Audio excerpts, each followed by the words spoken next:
কেন্দ্রীয় কর্মসূচির অংশ হিসাবে শ্রীপুর উপজেলা বিএনপি কর্তৃক আয়োজিত আজকের এই আনন্দ মিছিল উত্তর সমাবেশের সম্মানিত সভাপতি আমাদের এখানে উপস্থিত আছেন মাগুরা জেলা বিএনপি আমাদের নেতা জনাব খান মোনার হোসেন সহ আমার সহকর্মী সোজা আলমগীর ইকুল খান সহ শ্রীপুর বিএনপি এবং তার অঙ্গ সংগঠন সঙ্গে সকল পর্যায়ের নেতৃবৃন্দ, আসসালামু আলাইকুম।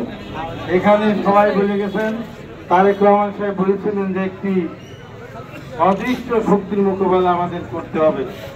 এটা বলেছিলেন তো নাকি?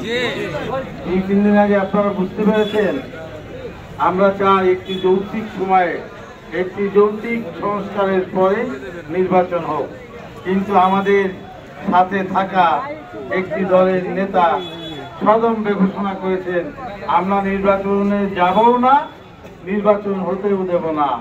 অদৃশ্য শক্তি দৃশ্যমান হচ্ছে। কি আপনারা শুনেছেন কে বলছে এই বক্তব্য? আর আল্লাহ, কেউ জানে না এরকম একটা কথা কে বলছে।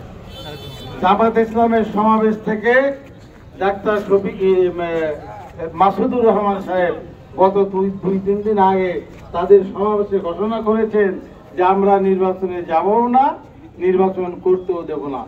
আমি জনাব তারেক রহমান সাহেবের আমাদের প্রতি যে নির্দেশনা আপনাদের কাছে জানায় যায়, আমি এবং আমার সদস্য সচিব আমাদেরকে তারেক রহমান সাহেব কিছুদিন আগে দেখেছিলেন। উনি জানেন এই সমস্ত ষড়যন্ত্র হবে। উনি শুধু একটি দাবি করেছেন যে যত ষড়যন্ত্রই হোক না কেন আমার বিএনপি যদি ঐক্যবদ্ধ থাকে এই সমস্ত আস্ফালনে কোনো কাজ হবে না। বাংলাদেশের মাটিতে জামাতে ইসলাম কেন, কোন রাজনৈতিক দলের এই ক্ষমতা নাই যে যারা নির্বাচন হতে দেবে না, এরকম শক্তি ইনশাল্লাহ কারো নাই। নির্বাচন করানোর মতো এবং নির্বাচনে কোন ষড়যন্ত্র হলে বাধ্য করার ক্ষমতা বিএনপির আছে ইনশাল্লাহ। আজকে এখান থেকে শপথ করে যাব, সবাই আমরা ঐক্যবদ্ধ থাকবো। শোনেন, একটি বড় দল পছন্দ অপছন্দ, কেউ আমাকে পছন্দ করবে, কেউ মুনার সাহেবকে করবে, কেউ আলমগীরকে করবে, কেউ সুজাকে করবে, কেউ হিরোকে করবে, কেউ আব্বাসকে করবে। দিন শেষে আমাদের ঐক্যবদ্ধ থাকতে হবে যাতে অতি অল্প সময়ে এদেশে একটি সাধারণ নির্বাচন হয় এবং একটি মাত্রই প্রক্রিয়া এদেশে বিদ্যমান রাষ্ট্রীয় ক্ষমতা পরিবর্তনের একটি মাত্র পথ, সেই চলে নির্বাচন।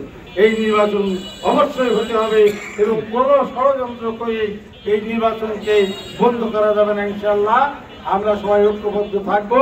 সবার প্রতি এই আহ্বান জানিয়ে যারা গত 24-এর গণ অভ্যুত্থানে শহীদ হয়েছেন এবং যারা গত 18টি বছর বিএনপি নেতৃত্বাধীন বিরোধী দলের যে আন্দোলন ছিল সেই আন্দোলনে যারা খুন গুম সহ শহীদ হয়েছেন প্রত্যেককে আল্লাহ যেন বেহেশত নসিব দান করেন।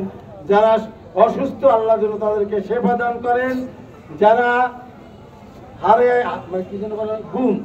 যারা গুম অবস্থায় আছে, যাদের পরিবার এখনো তাদেরকে খুঁজে ফেরে, আল্লাহ যেন তাদেরকে এই শক্তি ধৈর্য দেন।